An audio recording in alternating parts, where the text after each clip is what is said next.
সাবেক সেনা কর্মকর্তা জিয়াউল আহসানের বিরুদ্ধে শতাধিক গুম ও হত্যা মামলার বিচার শুরু হলো। ৮ ফেব্রুয়ারি থেকে আন্তর্জাতিক অপরাধ ট্রাইব্যুনালে শুরু হবে সাক্ষ্য ও জেরা। আসামিপক্ষ অভিযোগ অস্বীকার করলেও রাষ্ট্রপক্ষ জানিয়েছে সাবেক এক সেনাপ্রধান সহ অনেকে জিয়াউল আহসানের বিরুদ্ধে জবানবন্দি দিয়েছেন। ২০০৯ থেকে ২০১৬ সাল পর্যন্ত র্যাবে ছিলেন সাবেক মেজর জেনারেল জিয়াউল আহসান। সেই সময়ে ১০৪ ব্যক্তিকে গুম করে হত্যার অভিযোগ তার বিরুদ্ধে। বুধবার বিচার শুরু হলো ক্রসফায়ারের নামে এই বিচার বহির্ভূত হত্যাকাণ্ডের।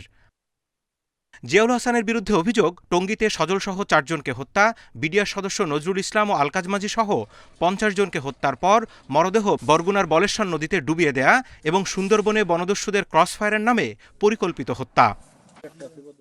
রাষ্ট্রপক্ষ জানিয়েছে, জিয়াউলের বিরুদ্ধে সাক্ষ্য দেবেন সাবেক সেনাপ্রধান ইকবাল করিম ভূঁইয়া।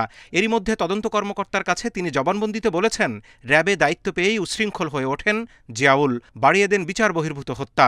এই অফিসারগুলো সেখানে গিয়ে একটা নিষ্ঠুর খুনিতে পরিণত হয়েছে, সেই কথাগুলো একজন সেনাপ্রধান হিসাবে তিনি অবলোকন করেছেন, সেগুলোর ব্যাপারে ব্যবস্থা গ্রহণের চেষ্টা করেছেন এবং তিনি এটার বিরুদ্ধে অবস্থান নিয়েছিলেন। গুমপূর্বক গুলি করে হত্যার পরে নারী বুড়ি কেটে ফেলে দিয়ে সাথে ইটের ব্লক এবং সিমেন্ট বেঁধে দিয়ে সাগরে ডুবিয়ে দেওয়া, এই পুরো অপারেশনটার নাম ছিল গেস্টাপো অপারেশন।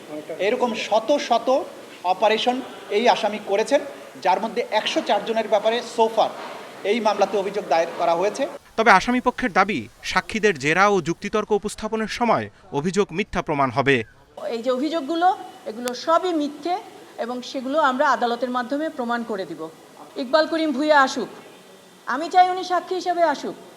ইকবাল করিম ভূঁইয়াকে, উনি যখন সেনাপ্রধান ছিলেন তখন এই জিয়াউল আহসান এডিজি অপস হয়েছেন র্যাবের, এই জিয়াউল আহসান তখন প্রমোশন পেয়েছেন, এই জিয়াউল আহসান তখন পুরস্কার পেয়েছেন। এদিকে র্যাবের আয়নাঘরে গুমের আরেক মামলায় গ্রেপ্তার ৭ সেনা কর্মকর্তার আইনজীবীকে গোপন বন্দিশালাগুলো পরিদর্শনের অনুমতি দিয়েছে tribunal. Zahidul Bashar, Independent News, Dhaka.